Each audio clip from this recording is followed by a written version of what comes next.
నమస్తే. ఎన్నో ఆధ్యాత్మిక విషయాలు మన ఛానల్లో మాట్లాడుతూనే ఉన్నాం. మనందరికీ సుపరిచితులు రాశి ఫలితాల ద్వారా, అలాగే ప్రత్యేకమైన పండగల గురించి చాలా చక్కటి వివరణ ఇస్తారు. చాలా మంది ఫాలోవర్స్ ఉన్నారు గురువు గారికి, చాలా బిజీగా ఉంటారు. మనందరికీ తండ్రి సమానులు, నాకు ఎంతో ఆప్తులని చెప్పొచ్చు రామశర్మ గారు. రామశర్మ గారి గురించి మీరు డైరెక్ట్ గా ఆయన్ని కలవాలి అనుకున్న, జాతకాలకు సంబంధించి, వాస్తుకు సంబంధించి, మరి ఏదైనా ఇతర ఆధ్యాత్మిక విషయాల గురించి మాట్లాడాలి అనుకుంటే స్క్రీన్ మీద కనపడే నెంబర్కి కాల్ చేయొచ్చు. గురువుగారు అపాయింట్మెంట్ లభిస్తుంది, చక్కగా వచ్చి మాట్లాడచ్చు. ఇక ఈ రోజు మనం దీపావళికి సంబంధించి ప్రత్యేకమైన కార్యక్రమాలు చేయబోతున్నాం. అంతేకాకుండా కార్తీక మాసంలో వచ్చే ప్రత్యేకమైన పండుగల గురించి కూడా మాట్లాడబోతున్నారు. ప్రతి వీడియోని మొదటి నుంచి చివరి వరకు చూడండి. ఎక్కడ మధ్యలో స్కిప్ చేసినా కూడా విషయం బోధపడదు. ఇక ధన త్రయోదశి గురించి గురువుగారి మాటల్లో తెలుసుకుందాం. ఎందుకు ఆ రోజున ఎక్కువగా ప్రాధాన్యత ఉంటుంది, కారణం ఏమిటి, దేన్ని పూజించటం వల్ల అసలు ధనం మనకి లభిస్తుంది, ఆ రోజుకు ఉన్నటువంటి ప్రాముఖ్యత ఏమిటి, ఈ విషయాలన్నీ గురువుగారి మాటల్లో తెలుసుకుందాం. మళ్ళీ చెప్తున్నాను, వీడియో ఎక్కడా స్కిప్ చేయకండి. నమస్కారం గురువు. శుభమస్తు. నమస్కారం గురుగారు. మనం ధనత్రయోదశి గురించి మాట్లాడటం జరిగింది, చాలా చక్కగా చెప్పారు. ఇక నరక చతుర్దశి అందరికీ కూడా చాలా ఇష్టమైన పండుగ దీపావళి. దీపావళి ముందు రోజు అసలు నరక చతుర్దశి జరిగితేనే కదా దీపావళి చేసుకునేది. దాని వెనకాల ఉన్నటువంటి వృత్తాంతం ఏమిటి, దానికి సంబంధించి చెప్పండి. శ్రీ గురుభ్యో నమః, గణాధిపతయే నమః. నరక చతుర్దశి అనేటువంటిది శ్రీకృష్ణుడు నరకాసురుని సంహరించినటువంటి ఒక్క రోజే నరక చతుర్దశి. మరి ఈ నరకాసురుడు ఎవరు, వాని వృత్తాంతం ఏంటిది, వాడిని చంపితే మనం ఇంత పెద్ద పండుగ చేసుకోవాలి ఏంటి అనేటువంటి ఒక ఆలోచనలోకి మనం వెళ్ళినట్టయితే, నరకాసురుడు విష్ణుమూర్తి వలన భూదేవికి పుట్టినటువంటి ఒక సంతానం. భూదేవి యొక్క కుమారుడు నరకాసురుడు, నరకుడు. అయితే మరి భూదేవి ఎవరు, విష్ణుమూర్తి పుట్టినవాడు మంచివాడు కావాలి కదా, వీడు రాక్షసుడు ఎందుకైనాడు అనేటువంటి ఆలోచన వస్తుంది.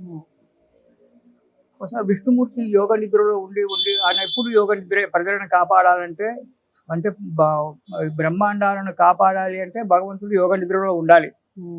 అలా ఉన్నప్పుడే ఇతను కాపాడగలుగుతాడు. అతను మేలుకున్నాడంటే భార్యతో సరసల్లాపలాడమే. కాబట్టి అతను ఎప్పుడు యోగ నిద్రలో ఉంటాడు. కాబట్టి యోగ నిద్ర నుంచి ఒకనాడు మేలుకున్నాడట ఎవరు, విష్ణుమూర్తి. ఆ భూదేవి అక్కడే పక్కనే ఉంది. భూదేవి ఉండి లేచి, స్వామివారు లేవగానే లేచి కళ్ళు నడుచుకుంటున్నాడు విష్ణుమూర్తి, లేచి మంచం మీద కూర్చున్నాడు. అప్పుడు భూదేవి అడిగిందట, స్వామి స్వామి నాలుక కోరిక అన్నట. ఏం కోరిక అంటే, నాకు సంతానం కావాలన్నట. ఏంటే, చూసి చూసి చూసి నేను తామస గుణంలో, అంటే నిద్ర తామస గుణం, సత్వరజస్తమో గుణాలలో నిద్ర తామస గుణం. నేను తామస గుణంలో ఉన్నప్పుడు నువ్వు వరం కోరుకున్నావు, ఇదెక్కడి విపరీతము అంటే, ఏదైనా కానివ్వండి నాకు సంతానం కావాలి అని చెప్పి భూదేవి అడిగిందట. సరే నీ ఇష్టం, ఎలాంటి వాళ్ళు పుడతారో అని చెప్పి తదాస్తు అన్నాడట విష్ణుమూర్తి. అనగా తర్వాత ఆ భూదేవికి 2 కొడుకులు పుట్టారు. ఓకే. ఇద్దరి పేరు కూడా నరకులే. ఇద్దరు నరకులే. పెద్దవాడు నరకుడు, చిన్నాడు నరకుడే. ఇద్దరికి నరకుడు అని పేరు పెట్టుకున్నారు. అయితే ఆ సంతానం అయిన తర్వాత విష్ణుమూర్తికి, అంటే అప్పుడు సద్యోగర్భము సద్యోజం రోజులు కాబట్టి పుట్టగానే పెరిగిపోతారు. ఇప్పట్లాగా కాదు. అప్పుడు వాడు పుట్టినాడంటే 5 సెకండ్లలో, 2 విగడియలలోనే వాడు పెరిగి పెద్దవాడవుతాడు. వాళ్ళు ఇద్దరు అన్నారు. అప్పుడు పెద్దవాడు ఏమన్నారు, వాడి పేరు నరకుడు, పెద్దవాడి పేరు కూడా నరకుడే.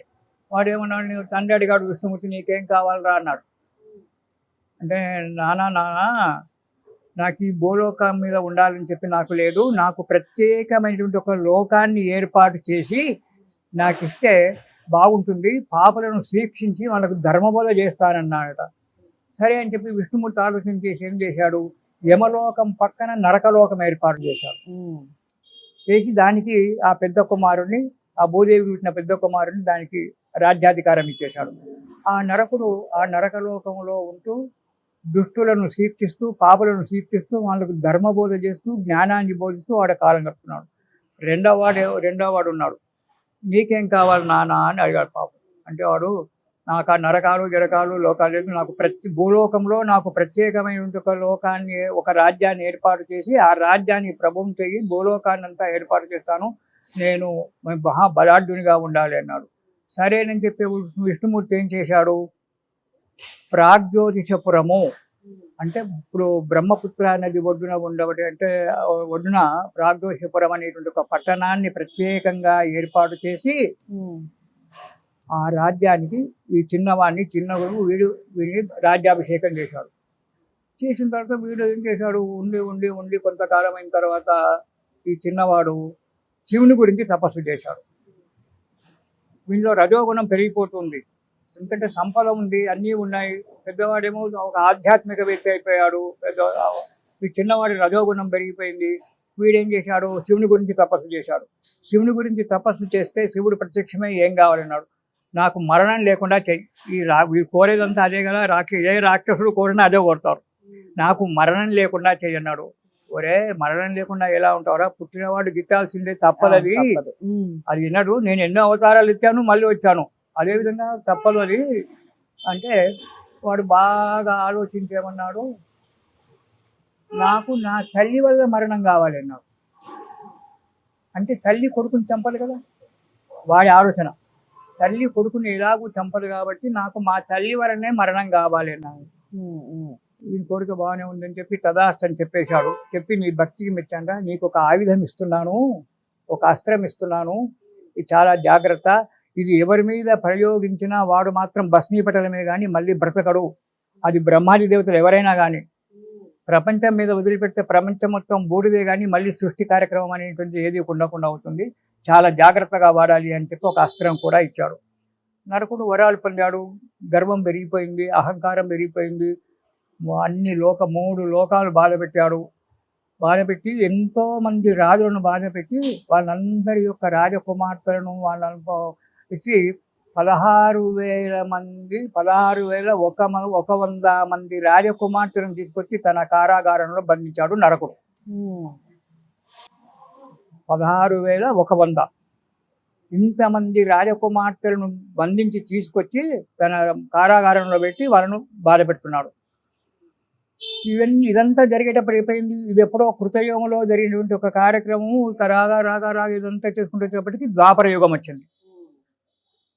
ఈ ద్వాపర యుగంలో మన కృష్ణ భగవానుడు అవతరించాడు.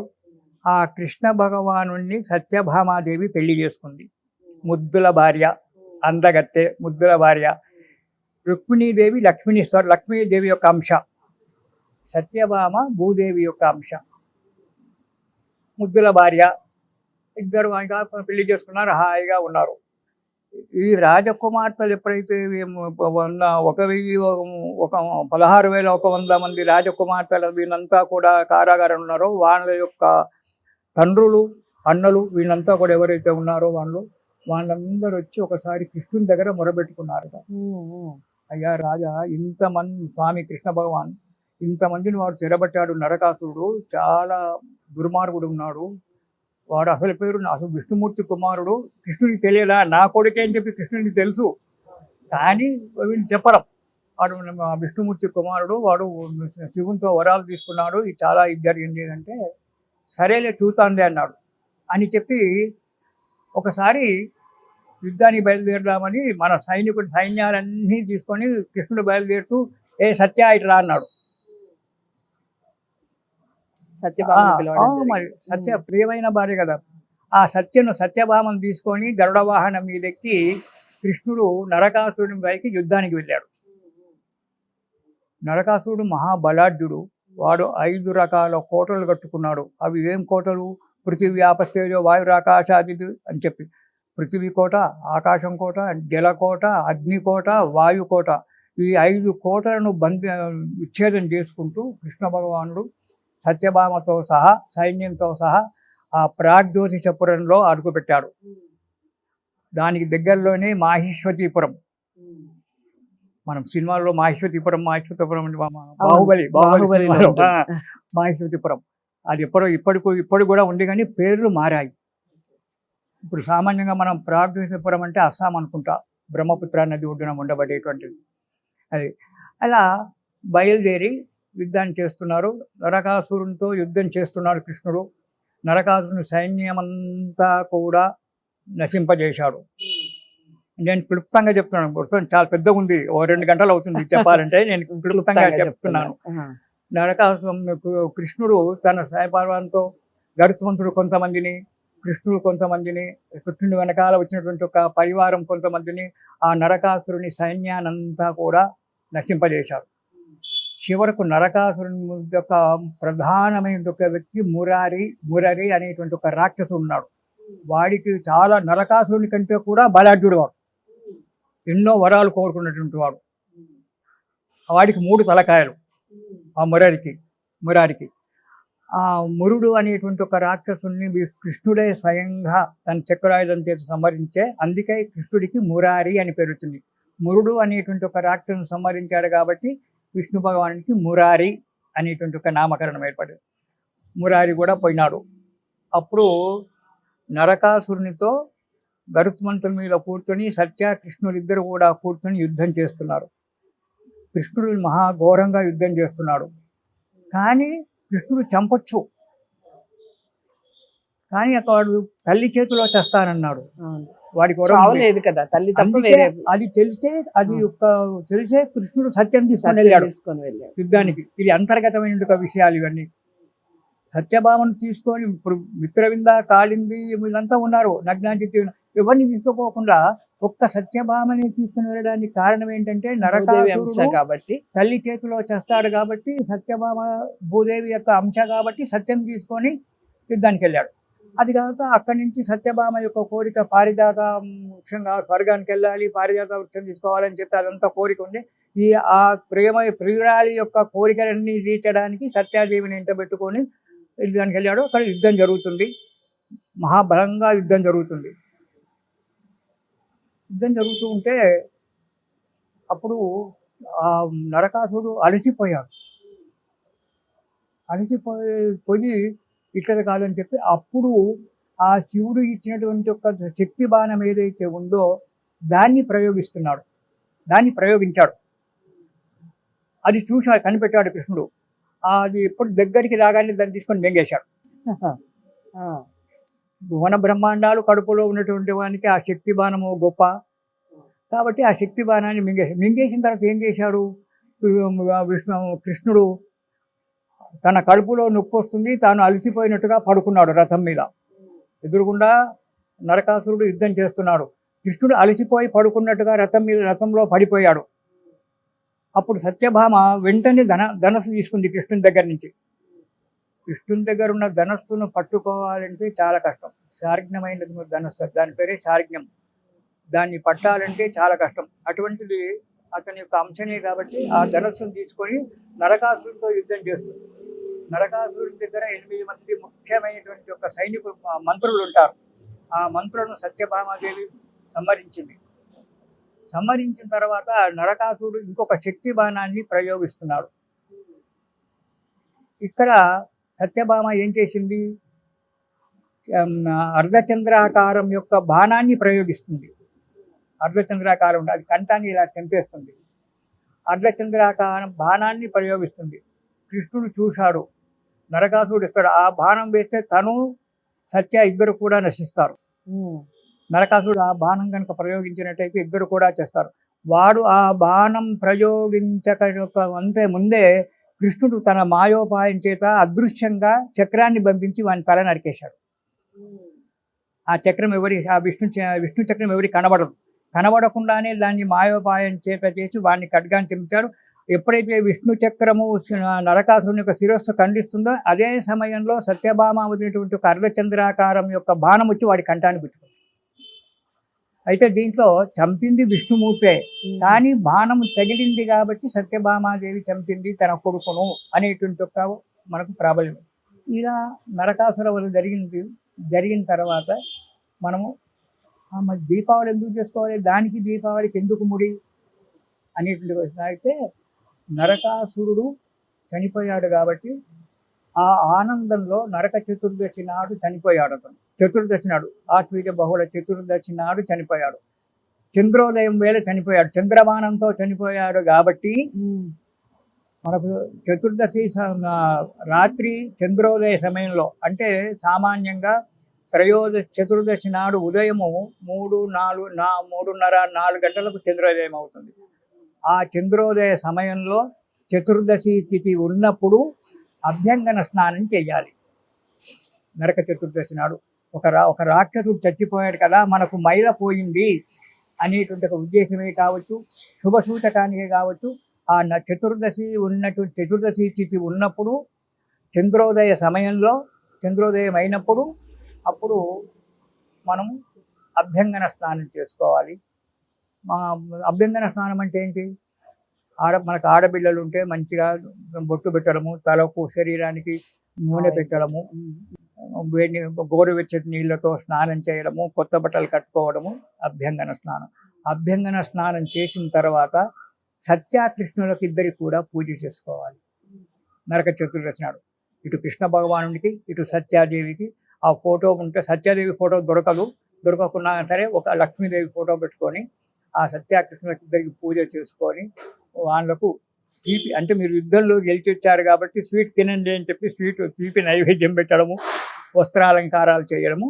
ఇవి చతుర్దశి నాడు ఉదయము మన ఇంట్లో ఆడబిడ్డలతో అందరితో కూడుకొని ఆడబిడ్డలతో మంగళహారతులు తీసుకొని వాళ్ళకు దక్షిణ తాంబూలాదులు ఇవ్వడము, స్వీటు తీసుకోవడము, ఇవన్నీ కూడా చేసుకోవాలి.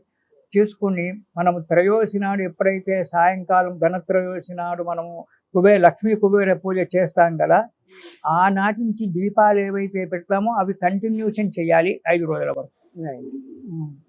ఒకరోజు పెట్టి ఊరుకోవడం కాదు. ధనత్రయోదశి నాడు మనం వాకిట్లో తులసి కోట దగ్గర, మన గేటు దగ్గర అక్కడక్కడ దీపాలన్నీ ప్రమిదలలో దీపారాధన చేస్తుంటాము. ఈ దీపారాధనలు యమద్వితీయ వరకు 5 రోజులు తప్పకుండా సాయంకాల సమయంలో దీపారాధన చేసుకోవాలి. ఇలా నరక చతుర్దశి స్నానము, చంద్రోదయ సమయంలో నరక చతుర్దశి స్నానం చేసుకున్నట్టయితే పాప పరిహారం. ఎందుకంటే ఒక నరకుడేమో రాక్షసుడైనడు, ఒక నరకుడు ధర్మబోధ చేస్తాడు కాబట్టి రేపొద్దున మనకు ధర్మబోధ జరిగి వచ్చే జన్మైనా మంచి జన్మ వస్తుంది, జ్ఞానప్రదాయం అవుతుంది, చీకటులన్నీ వెళ్ళిపోయాయి, వెలుతురు వచ్చింది అనే ఒక ఉద్దేశంతో ఈ నరక చతుర్దశిని మనము చేసుకొని అభ్యంగన స్నానం చేసి ఆడబిడ్డలతో బంధువులతో కూడుకొని తీపి పదార్థాలు తిని సుఖజీవనం చేయాలమ్మా. ఇది నరక చతుర్దశి. చాలా చక్కటి వివరణ ఇచ్చారు. పూర్తి వృత్తాంతం తెలుసుకున్నాము. నరక చతుర్దశికి సంబంధించి చాలా చక్కటి వివరణ అందరికీ అర్థమయ్యే విధంగా చెప్పారు గురువు గారు. అందరూ పాటించే ప్రయత్నం చేయండి. ఈ వీడియోని అందరికీ షేర్ చేయండి, లైక్ చేసి ఛానల్ని సబ్స్క్రైబ్ చేసుకోండి. గురువు గారిని కలవాలి, జాతకాలకు సంబంధించి లేదా వాస్తుకు సంబంధించి మరి ఏ ఇతరైన ఆధ్యాత్మికంగా మీరు కలవాలి అనుకుంటే స్క్రీన్ మీద కనపడే నెంబర్కి కాల్ చేయొచ్చు. నెక్స్ట్ ఎపిసోడ్లో, అంటే నెక్స్ట్ వీడియోలో మనం దీపావళికి సంబంధించిన విశేషాలు తెలుసుకునే ప్రయత్నం చేద్దాం. త్వరకు సెలవు. నమస్తే.